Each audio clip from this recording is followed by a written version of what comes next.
tout le monde a des limites. Et il y a des gens qui ne veulent pas comprendre plus que leurs limites. On vous reproche aussi de, non pas nécessairement de faire passer un message, mais qu'en dessous de ce message, il y ait United Colors. En d'autres mots, on dit Toscani, il exploite par exemple la souffrance des gens pour faire de l'argent. Qu'est-ce que vous répondez à ça? Moi, je crois que peut-être c'est le contraire. Peut-être c'est moi qui suis exploité. Vous croyez que c'est Benetton qui vous exploite? Non, mais ça peut être aussi. Vous avez le sentiment d'être un artiste et pas d'être un vendeur? Je ne suis pas vendeur. Si j'ai un vendeur, je serais vendeur. Si j'aurais le problème de vendre, je serais un vendeur. Est-ce que Benetton, c'est un peu votre mécène? Benetton, c'est un homme intelligent qui a une grande industrie. Il a compris qu'il a une entité sociopolitique. Est-ce que vous avez les mains complètement libres quand vous faites une photo, ou bien est-ce que vous passez d'abord chez Luciano Benetton en disant attention, je vais faire ça, est-ce que tu es d'accord? Je dois être complètement libre, c'est la seule façon que je peux être vraiment professionnel. Est-ce que vous pouvez tout montrer? Est-ce que vous voulez tout montrer, puisque vous voulez montrer la réalité? En d'autres mots, il n'y a aucun interdit pour vous? Bien sûr, il y a les interdits de mon intelligence, de ma capacité à comprendre, mais tout ce que je veux comprendre et je veux voir, ce n'est pas un interdit. Alors, vous seriez prêt, par exemple, à montrer une photo qui présente un inceste?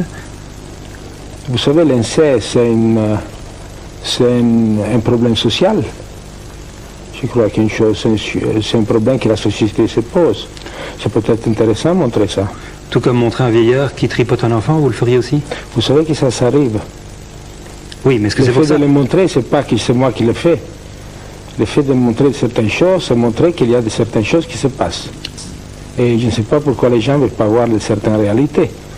Vous savez, je ne connais pas la vérité, mais je cherche la réalité.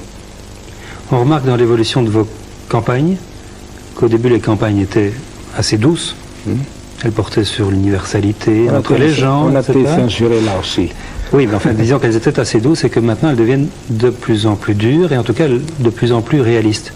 Alors, pourquoi est-ce qu'il y a ce changement chez vous? Parce que le temps passe, peut-être dans 10 ans, on va dire la même chose des photos qui sortent maintenant.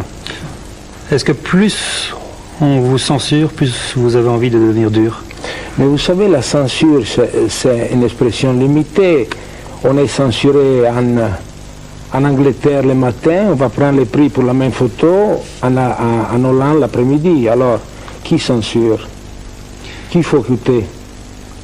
Pour reprendre la question que l'on posait tout à l'heure, à savoir qui profite de qui, moi j'ai le sentiment, vous allez me dire ce que vous en pensez, mais j'ai le sentiment qu'au début Benetton vous a utilisé parce qu'il s'est dit j'ai besoin de la provocation pour vendre, et puis j'ai l'impression qu'aujourd'hui Toscani profite de Benetton parce qu'il est sur sa trajectoire, Toscani, et il ne se soucie plus du tout de savoir si il fait vendre Benetton ou pas. Non, mais pourquoi il faut toujours penser que quelqu'un profite de quelqu'un? On peut aussi faire des choses ensemble. Je ne crois pas que certaines choses doivent être négatives pour l'autre. Je crois qu'ensemble, on peut faire des choses intéressantes. Seulement, maintenant, il y a un tel fossé parfois entre les vêtements classiques Benetton et les images d'actualité presque que vous montrez, qu'on peut se poser la question de savoir quel est le lien entre les deux et quel est l'intérêt pour Benetton aujourd'hui. Je crois qu'il n'y a plus de fossé entre rien. Je crois qu'on vit dans une société où tout est lié, depuis toujours d'ailleurs, et on vient de comprendre que pendant qu'on fait des consommations, on meurt du sida. Pendant que la vente continue des voitures, on meurt sur les autoroutes. Tout est lié. On ne peut pas fermer les yeux et dire il n'y a que ça ou ça. On est tout exposé au problème. Est-ce que vous seriez très surpris si demain, après-demain ou dans une semaine, Benetton vous disait maintenant c'est fini, vous avez été trop loin? Mais vous savez... Parce qu'on me dit que des clients ne rentrent plus dans les magasins Benetton parce que dans leur tête, ils sont effrayés par certaines de vos publicités. Certains clients, sûrement. Mais pas bon pour Benetton comprend aussi qu'en faisant la publicité comme ça, il y a certains clients qui jusqu'à aujourd'hui ont pensé que la publicité était stupide, qui comprennent que peut-être la publicité est plus stupide et c'est peut-être intéressant de la voir. Et ça aussi, c'est un pourcentage de gens qui ne sont pas tenus en considération, et je trouve qu'il doit être tenu en considération. Et en plus, c'est pas mal faire un certain choix de sa clientèle. Je crois que jusqu'à maintenant, on a Pas un choix, mais se faire choisir par sa clientèle. Mais la clientèle Benetton est assez classique. On demande, pas vraiment, on ne demande pas aux gens d'acheter, on ne demande pas d'acheter. On propose les problèmes en étant une compagnie mondiale à laquelle une compagnie mondiale est exposée tous les jours.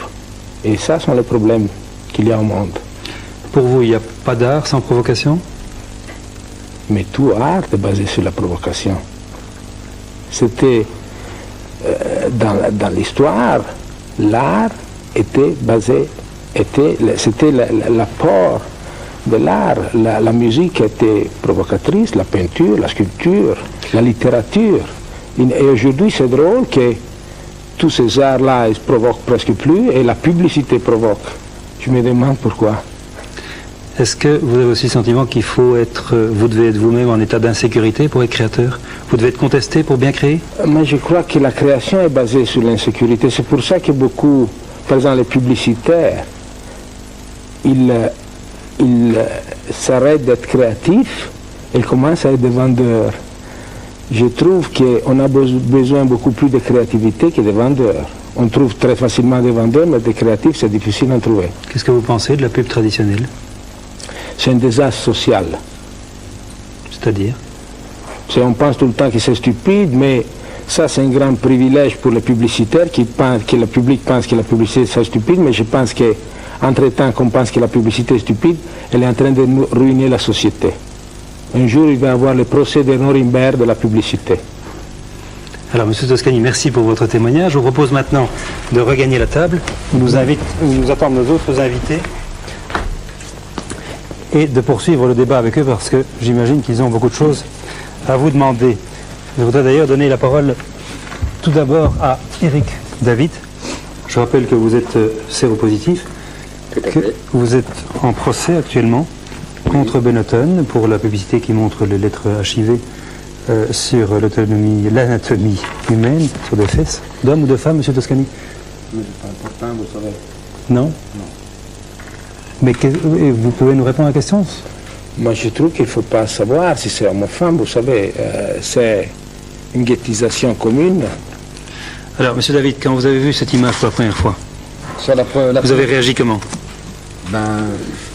J'ai pas tellement bien compris l'image parce que c'était très ambigu, très flou. Et comme ça apparaissait sur un panneau publicitaire Deco ou Giraudy électrique, ça tournait. Je me suis arrêté, un déroulant, où j'habite à Caen, dans le Calvados. Et je me suis arrêté le lendemain après-midi. J'ai descendu du car, j'ai été voir. Et j'ai aperçu, comme ça, sur un morceau de corps humain, une fesse. Et puis, c'était surtout sur le bras. Alors, j'ai dit, mais c'est pas possible, parce qu'au départ, c'était très flou, c'était blanc. C'était une ombre. J'ai vu le bras se dessiner, et c'était très flou par rapport à ce qu'on fait dans un bouquin à l'heure actuelle de Benetton, où là, on explique bien. Là, ok, à l'époque, ça aurait pu être valable, peut-être. Et encore que, je garderais le même caractère. On ne vous entend plus là. Je garderai le même caractère à l'heure actuelle.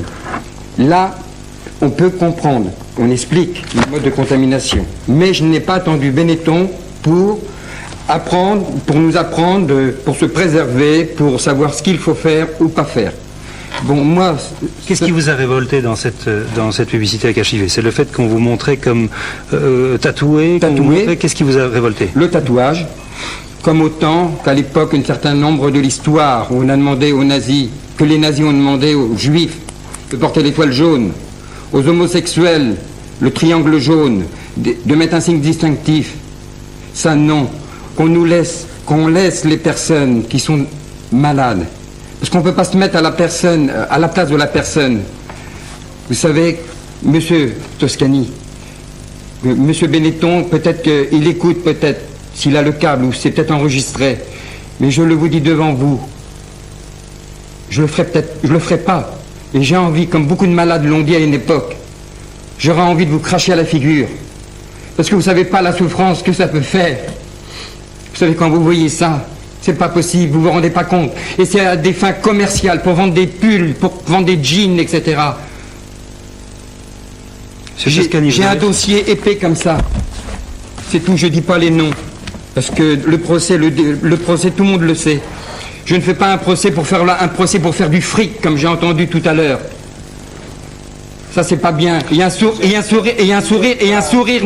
sourire narquois qu'on m'a fait. J'ai entendu ça, on m'a répété ça, j'étais parti chercher quelque chose, je reviens, on a dit ça. Et c'est vrai. Je ne fais pas un procès pour faire du fric. Je veux dire que vous n'êtes pas la seule personne au monde qui est séropositive. Non. D'ailleurs, déjà les faits qu'on vous présente sur ces plateaux en disant les séropositifs, c'est incroyable. Ça signifie qu'une société ici vous guettise, vous a guettisé. Alors, ma photo, c'est justement contre ça. J'ai eu des amis qui sont morts du sida. Je sais qu'il y a des gens qui pas séropositifs parce que la société vous appelle déjà comme ça. C'est incroyable. C'est vous qui nous appelez comme ça. Non, c'est pas moi. Si, c'est vous. Vous insistez sur les murs. On n'a pas besoin de voir sur les murs, monsieur Toscani et monsieur Benetton. On n'a pas besoin